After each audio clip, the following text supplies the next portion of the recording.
Bonjour, aujourd'hui je vous propose d'aborder trois concepts sartriens qui sont reliés de manière, qui ont des liens de consécution.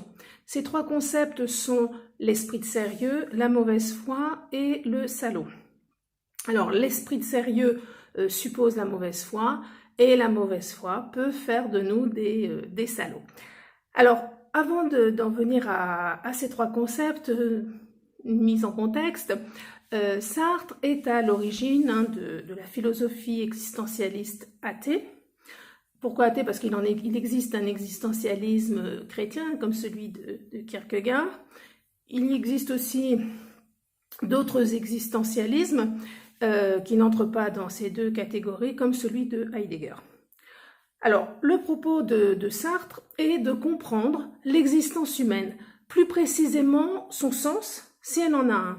Et son idée force est que l'être humain n'a pas d'essence prédéfinie, il n'est pas d'essence, c'est-à-dire de définition, il n'est pas défini ou déterminé a priori, avant qu'il ne naisse, qu'il ne vive, mais il construit donc lui-même son existence. Et c'est pourquoi Sartre dit, dans l'existentialisme est un humanisme, chez l'homme, l'existence précède l'essence. Alors ça, c'est important parce que ça a pour conséquence, comme on en a déjà parlé à plusieurs reprises, qu'il est totalement libre, qu'il a à se faire et qu'il n'est rien d'autre que ce qu'il se fait. Ainsi, face à cette situation, face à cette infinie liberté, le sujet va s'angoisser, il va chanceler devant sa liberté de faire totalement son avenir, parce que toute la responsabilité va en peser sur ses épaules, et aussi, il va s'angoisser devant son absence totale de justification, en même temps que devant justement sa responsabilité à l'égard de lui-même, mais aussi à l'égard de tous les autres. C'est ce que nous avons déjà abordé quand nous avions essayé d'analyser cette fameuse phrase de Sartre, jamais nous n'avons été aussi libres que sous l'occupation allemande. Et donc, face à cette grande liberté angoissante, la tentation est grande de la nier et de ne pas la reconnaître. Et c'est ainsi que le sujet va se réfugier dans la mauvaise foi et l'esprit de sérieux, et par là même donc dans l'inauthenticité. Alors, nous allons commencer par l'esprit de sérieux. Qu'est-ce que c'est? Qu'est-ce que c'est que cet esprit de sérieux? Il consiste à croire qu'il existe des valeurs hors de nous, posées indépendamment de nous et avant nous, c'est-à-dire des valeurs qui nous préexistent, qui seraient là quand on vient au monde. Il existerait déjà des valeurs. Et donc le sujet va avoir tendance à saisir les valeurs à partir du monde, telles des choses qui sont posées là avant lui, et donc va éluder la responsabilité inhérente à la liberté, puisque justement ces choses, ces valeurs existent indépendamment de lui et de sa volonté. Le résultat de l'esprit de sérieux, c'est que l'homme, là je vais vous lire une petite citation de Sartre tirée de L'être et le néant. Donc le résultat de l'esprit sérieux est que l'homme recherche l'être à l'aveuglette, en se cachant le libre projet qu'est cette recherche. Il se fait tel qu'il soit attendu par des tâches placées sur sa route. Les objets sont des exigences muettes et il n'est rien en soi que l'obéissance passive à ces exigences. Ça, c'est une citation de Sartre. Dans L'être et le néant, il prend aussi l'exemple du garçon de café. Très rapidement, il montre que finalement, le garçon de café, dans l'exemple qu'il prend, joue parfaitement son rôle. Il fait ce qu'on attend de lui, ce qu'on attend d'un garçon de café, et même il surjoue ce rôle, ce qui lui permet ainsi d'affirmer son existence, de lui donner un sens, une valeur, et d'oublier qu'il se persuade qu'il est sa fonction. Il se fait croire qu'il est né pour être garçon de café. Or, justement, il n'est pas par essence garçon de café. Et donc voilà, c'est ça un peu l'esprit de sérieux, c'est le refus de notre liberté, refus qui se manifeste par l'attachement à des choses qui nous sont extérieures, à des rôles que nous allons jouer pour justement nous rassurer, donner un sens à notre existence. Et donc, quand on est dans l'esprit de sérieux, en fait, hein, on élude toutes ses responsabilités, puisque au fond, avoir foi dans les choses empêche l'angoisse de se former. Alors, de quelle angoisse s'agit-il? Il s'agit donc de celle qu'on éprouve devant la liberté et du vertige en face de l'indétermination des possibles. C'est-à-dire que le sujet, en effet, est libre de choisir ses possibles. Ils ne sont pas là comme étant déjà posés avant lui. Ils sont là et c'est lui qui va les choisir. Mais pour masquer l'angoisse d'avoir à faire des choix, ce qui implique donc aussi qu'il n'existe aucune nécessité justement, puisque il peut choisir, eh bien, il saisit ses possibles en évitant les autres, de considérer les autres. Et c'est comme ça que nous fuyons, comme dit Sartre, l'angoisse, en tentant de nous saisir du dehors comme autrui ou comme une chose. Alors, finalement, que signifie l'esprit de sérieux, justement, si ce n'est l'expression de la mauvaise foi? Alors, on va maintenant s'attarder un petit peu sur cette idée, sur ce concept de mauvaise foi. En effet, et faire le lien avec l'esprit de sérieux, en posant dans le monde les valeurs telles des en soi, enfin en considérant les valeurs dans le monde, enfin les valeurs comme étant dans le monde telles des en soi, ça sera plus juste, c'est-à-dire des choses donc qui existent là indépendamment de lui, eh bien le sujet élude complètement sa responsabilité et nie sa liberté, puisque du coup il n'a pas le choix, puisque les choses sont là avant lui, les valeurs sont là avant lui, et donc finalement au fond il ne peut que leur obéir. Et cela donc permet au sujet d'éviter, grâce à cette mauvaise foi, la confrontation avec l'angoisse. On est rassuré, voilà, on est là, on a une mission, on a une fonction, et donc on n'a pas à choisir, à réfléchir et à assumer cette liberté. Mais le problème de la mauvaise foi, c'est que elle fuit ce qu'elle ne peut pas fuir. Elle fuit au fond ce que l'on est, parce que dans la mauvaise foi, celui qui ment et celui à qui l'on ment, eh bien, sont la même personne. C'est-à-dire que je me mens à moi-même sur moi-même. Or, pour me mentir, comme d'ailleurs pour mentir en général, mais pour me mentir, je dois bien savoir très précisément la vérité. Et donc me mentir, et je dois donc la savoir, la connaître pour me la cacher encore plus soigneusement, puisque ma conscience n'est pas double, il y a unité de la conscience, donc je me mens à moi-même, mais je sais en même temps quand je me mens que je suis en train de me mentir. Voilà, mais j'essaie évidemment de l'oublier. Voilà ce qu'est la mauvaise foi. Au fond donc, c'est que dans la mauvaise foi, je sais la vérité pour la fuir, et ainsi la conscience va refuser d'être conscience, de s'assumer comme telle. Et si je ne peux pas être conscient de ma mauvaise foi, si je ne peux pas plutôt ne pas être conscient de ma mauvaise foi, puisqu'il s'agit d'un mensonge à moi-même, et pour mentir, il faut bien que je sache que je suis en train de mentir, et j'en suis donc conscient. Et donc, je me retrouve de bonne foi, et tout le système s'anéantit, ce qui veut dire que je ne peux pas me mentir délibérément.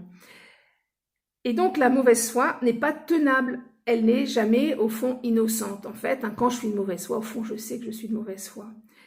Et renoncer à elle, eh bien, au fond, c'est revendiquer l'authenticité, c'est-à-dire assumer sa liberté, reconnaître aussi celle de l'autre comme autre.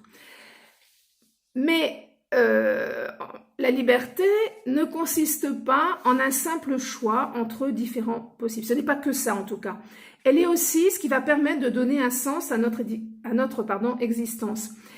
Et l'acte fondamental de la liberté représente le choix, et c'est ça qui est peut-être difficile à assumer, le choix de moi-même dans le monde et la découverte de ce monde. Le choix et le sujet ne sont qu'une seule et même chose. Et c'est pour ça que l'être humain est absolument, sur le plan de ses actes, de sa conscience, absolument libre. Et donc, être authentique, c'est assumer l'angoisse devant l'engagement. C'est-à-dire, je ne peux pas me retrancher en disant, non, je ne sais pas, je suis pour rien, il y a des valeurs, moi j'obéis, je me comporte bien parce que j'obéis à ce qu'on me dit, etc. Ou je fais ce qu'on attend de moi. Donc, être authentique, c'est donc assumer l'angoisse devant l'engagement, devant le fait, d'être ce qu'on choisit d'être. Et je rappelle, même quand on choisit de ne pas choisir, c'est encore un choix. Et donc ainsi, je dis oui, mais non, moi je ne choisis pas, etc. Ben si, au fond, j'accepte ce qu'on attend de moi. Hein. Et donc c'est assumer l'angoisse devant donc l'engagement, devant le fait d'être ce qu'on choisit d'être, et devant le fait que l'on est législateur. C'est-à-dire que on choisit en même temps que soi l'humanité entière. Et les actes qu'on va produire, qu'on va réaliser, vont être porteurs de valeurs. Et ces valeurs sont celles que j'ai choisies. Hein, elles ne sont pas là avant, c'est moi qui... Enfin, pas avant. Avant que je décide quelles soient mes valeurs, par exemple. Ainsi, on va assumer le sentiment de profonde et totale responsabilité, et telle donc est la position sartrienne qui revendique l'authenticité du sujet, c'est-à-dire son entière liberté, son entière responsabilité, autrement dit, son entière dignité. Et on voit bien donc que Sartre veut faire du sujet l'auteur et l'acteur de sa propre aventure, de sa propre existence, mais néanmoins, exister sur le mode d'un sujet authentique, c'est-à-dire qui ne se ment pas à lui-même, ne signifie pas être absolument transparent à soi-même. C'est savoir aussi que justement des motivations profondes peuvent nous inciter à agir, des déterminismes psychiques, des choses ou des déterminismes sociaux qui nous échappent. Mais l'authenticité réside dans la recherche que nous pouvons entreprendre par un travail justement de connaissance, en étant bien avertis aussi du fait que nous pouvons toujours être malgré tout victimes de l'inauthenticité. Alors venons-en maintenant au troisième concept qui est celui de salaud, ce fameux salaud sartrien. Alors, qui est relié donc à l'esprit de sérieux et à la mauvaise foi, puisque la plus claire expression de la mauvaise foi, c'est donc l'esprit de sérieux qui affirme que les valeurs existaient dans le monde avant lui, et peut-être plus encore dans l'esprit de sérieux, on trouve l'idée que notre existence est nécessaire. Enfin, c'est-à-dire que le sujet va trouver que sa propre existence est nécessaire, et c'est-à-dire qu'en fait, son existence a du sens parce qu'elle est nécessaire. On trouve dans Le Mur une nouvelle qui s'appelle L'enfance d'un chef, et qui, je trouve, met très bien en évidence à la fois cet esprit de sérieux qui consiste à croire que les choses et les valeurs préexistent au sujet, et même à tous les sujets, et la croyance justement la nécessité de sa propre existence. Et donc, ceux qui, comme Lucien, le personnage de la nouvelle, croient que leur existence est nécessaire, évidemment par opposition à la contingence de celle des autres, sont appelés par Sartre des salauds. Alors pour illustrer cela, je vais vous lire un petit extrait de cette nouvelle. Et donc voilà. Alors première maxime, se dit Lucien, ne pas chercher à voir en soi. Il n'y a pas d'erreur plus dangereuse. Le vrai Lucien, il le savait à présent. Alors, je n'ai pas précisé, petite parenthèse, il est encore jeune, il est encore à ce moment-là, il est adolescent, voilà, ce n'est pas un homme, ce n'est pas un adulte. Il le savait à présent. Il fallait le chercher dans les yeux des autres, dans l'attente pleine d'espoir de tous ces êtres qui grandissaient et mûrissaient pour lui, de ces jeunes apprentis qui deviendraient ses ouvriers, des Féroliens, les habitants de Férol, grands et petits, dont il serait un jour le maire. Lucien avait presque peur. Il se sentait presque trop grand pour lui. Tant de gens l'attendaient. C'est ça un chef, pensa-t-il. Il fallait absolument trouver des mots pour exprimer son extraordinaire découverte. Il éleva doucement, précautionneusement sa main jusqu'à son front, comme un cierge allumé, puis il se recueillit un instant, pensif et sacré, et les mots vinrent d'eux-mêmes. Il murmura « J'ai des droits, des générations d'ouvriers pourraient, de même, obéir scrupuleusement aux ordres de Lucien. Il n'épuiserait jamais son droit à commander. Les droits, c'était par-delà l'existence, comme les objets et les dogmes religieux. Et voilà que Lucien, justement, c'était ça, un énorme bouquet de responsabilités et de droits. Il avait longtemps cru qu'il existait par hasard à la dérive, mais c'était faute d'avoir réfléchi. Bien avant sa naissance, sa place était marquée au soleil à Férol. Déjà, bien avant même le mariage de son père, on l'attendait. S'il était venu au monde, c'était pour occuper cette place. J'existe, pensa-t-il, parce que j'ai le droit d'exister.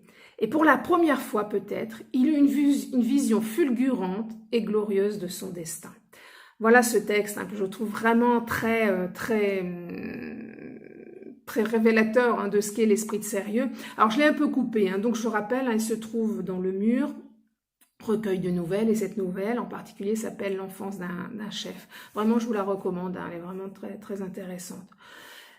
Et donc voilà, Lucien, c'est ça, c'est le salaud. C'est le salaud parce que, d'une certaine façon, il croit qu'il a il s'est persuadé en tout cas, qu'il a le privilège d'avoir une existence nécessaire, puisqu'il est attendu, il a des droits, par opposition justement à tous ceux qui ne sont que le fruit de la facticité. Des salauds, il y en a beaucoup, plus que l'on ne croit, d'ailleurs on a beaucoup d'exemples aujourd'hui. Tous ceux, ces salauds sont ceux qui sont prêts à sacrifier beaucoup d'autres parce qu'ils croient qu'ils ont plus de valeur que les autres. Or, tous les humains ont strictement la même valeur. Aucune vie misérable soit-elle n'a moins de valeur qu'une autre. Et on l'oublie trop souvent. Et donc, si on récapitule, celui qui se prend au sérieux, qui s'y croit, comme on dit, on ne sait pas, mais qui s'y croit, c'est-à-dire qui croit justement que son existence est sinon nécessaire au moins importante, eh bien, il fait preuve d'esprit de sérieux. En réalité, il se ment à lui-même, il veut se faire croire que son existence est nécessaire alors qu'il sait qu'elle ne l'est pas. Il fait donc preuve de mauvaise foi. Cette mauvaise foi le pousse à croire que comme son existence est nécessaire, eh bien, il a plus de valeur, plus de droits que les autres. C'est exactement cela, le salaud sartrien. Je vous dis peut-être à bientôt. Au revoir.